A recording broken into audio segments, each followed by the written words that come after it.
Space station എന്ന് പറഞ്ഞിട്ടുണ്ടെങ്കിൽ എന്താണ് സംഭവിച്ചിരിക്കും? ഇപ്പോൾ 1998 പിന്നെ US ഗവൺമെന്റും US, റഷ്യ, ജപ്പാൻ, കാനഡ, പിന്നെ നമ്മുടെ യൂറോപ്യൻ പിന്നെ സ്പേസ് ഏജൻസി അവരുടെ കീഴിൽ വരുന്ന ഫ്രാൻസ്, ഇറ്റലി, UK തുടങ്ങിയ കുറേ കൺട്രികൾ കൂടി ചേർന്നിട്ട് ഉണ്ടാക്കിയ ഒരു സംരംഭമാണ് ഇന്റർനാഷണൽ സ്പേസ് സ്റ്റേഷൻ.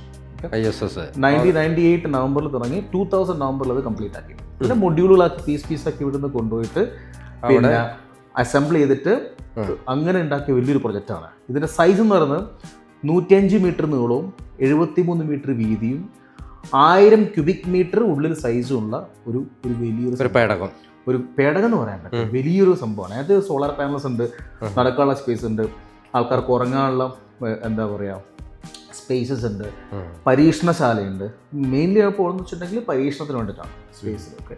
ഓൾമോസ്റ്റ് 0 ഗ്രാവിറ്റിയാണ്. അതായത് മൈക്രോ ഗ്രാവിറ്റി എന്നാണ് പറയുക. മൊത്തമായിട്ട് 0 ഗ്രാവിറ്റി അല്ല, മൈക്രോ ഗ്രാവിറ്റി.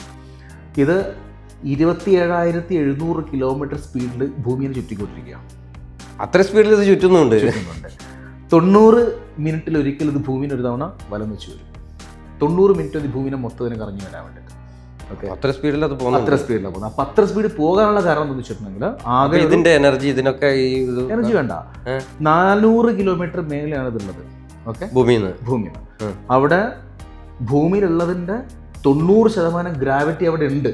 90% ഗ്രാവിറ്റി അവിടെ ഉണ്ട്. ഓക്കെ, ഈ 90% ഗ്രാവിറ്റി ഉള്ള സ്ഥലത്ത് ഇത് താഴെ പോകാണ്ട് ഓർബിറ്റ് ചെയ്യണമെന്നുണ്ടെങ്കിൽ ഇത്രയും സ്പീഡിൽ എർത്തിനെ വലം വെച്ചാൽ മാത്രമേ താഴെ വീഴാണ്ട് ഇത് സെൻട്രൽ ഫ്യൂഗൽ ഫോഴ്സ് എന്ന് പറഞ്ഞ പോലത്തെ സാധനം. സോ ടെക്നിക്കലി ഇത് ഭൂമിയിലേക്ക് വീണുകൊണ്ടിരിക്കുക.